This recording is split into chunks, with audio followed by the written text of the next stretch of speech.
यदि हमने अपने जीवन में विचार किया है किसी भी तरह हमें भगवान की प्राप्ति हो जाए तो हमें धर्म का पालन करना होगा, मर्यादा का पालन करना होगा और ये विचार करना होगा कि कहीं हमसे अन्याय तो नहीं हो रहा। ऐसा विचार करते हुए जीवन व्यतीत करना होगा। देखिए, एक जगह सत्संग हो रहा था। वहां एक व्यक्ति ने जाकर के गुरुजी से कहा, गुरुजी आप मुझे कोई ऐसा नियम बता दें जिससे मेरा कल्याण हो जाए। गुरुजी ने कह दिया तुम अपने हिसाब से ही कोई नियम बना लो, जीवन में उसका पालन करो, आपका कल्याण हो जाएगा। गुरुजी ने कहा आप झूठ बोलना छोड़ दो। तो शिष्य ने कहा गुरुजी झूठ बोलने से, यदि मैंने झूठ बोलना छोड़ दिया तो मेरा कार्य संपन्न नहीं होगा, क्योंकि मैं दुकान चलाता हूँ। यदि मैं कोई सामग्री, कोई चीज 10 रुपए की लेकर आया हूँ और मैंने वो 10 रुपए में ही बेच दी तो मेरे घर का भरण पोषण कैसे होगा। अब गुरुजी ने कहा ऐसा है आप दान करने की शुरुआत कर दो। शिष्य ने कहा गुरुवर आपकी सलाह तो सही है, लेकिन मेरे पास इतनी संपत्ति नहीं है कि मैं दान करने की शुरुआत कर सकूं। गुरुजी ने कहा यदि आप कुछ करना ही चाहते हो तो ऐसा करो, आप अपने हिसाब से ही कोई नियम बना लो, आपका कल्याण हो जाएगा। उसने मन में विचार किया मेरे मकान के ठीक सामने एक प्रजापति का मकान है, मैं सबसे पहले जो कोई भी काम किया करूंगा तो सबसे पहले उसके दर्शन किया करूंगा। ऐसा नियम बना लिया।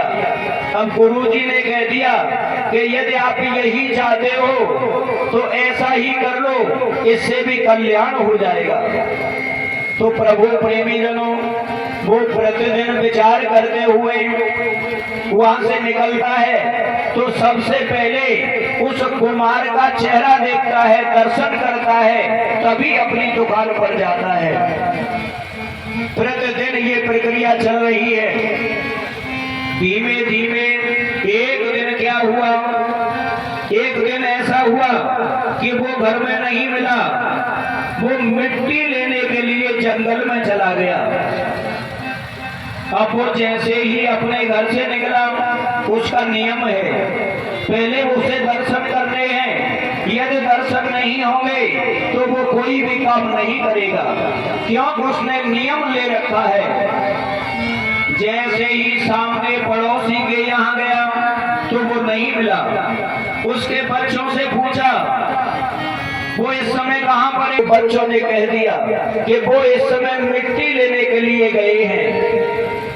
तो प्रभु प्रेमी जनों, भगवान की कृपा, जैसे ही उसने विचार किया कि मैं बिना दर्शनों का लाभ लिए यहाँ से जा नहीं सकता हूँ और पता नहीं कि वो कितने समय बाद वापस आएगा, ऐसा विचार करते हुए वो जंगल की तरफ निकल गया। लेकिन देव योग से क्या हुआ, वह मिट्टी खोद रहा था। मिट्टी खोदते समय उसे एक स्वर्ण से भरा हुआ घड़ा मिला। इधर से ये चेहरा देखने का उद्देश्य लेकर के पास में पहुंच गया, उधर उसे घड़ा मिला है। अब उसने ऊपर से ही कह दिया कि देख लिया।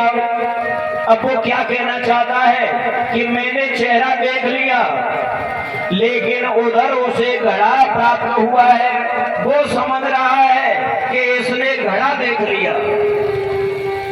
अब जैसे ही चेहरे को देख करके वो वापस हुआ, प्रभु प्रेमी जनों, जिसे घड़ा मिला था उसने मन में विचार किया कि ये जाकर गांव में बोल देगा तो मेरे पास पास कुछ नहीं रहेगा।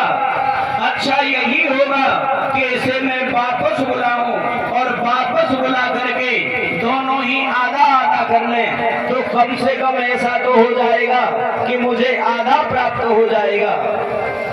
ऐसा विचार करते हुए उसने आवाज लगा दी, देख लिया तो कोई बात नहीं है। देखो ये कहते हैं प्रभु की कृपा, उसे पता भी नहीं है कैसे घड़ा मिला है, वो तो केवल चेहरा देखकर वापस हो रहा था।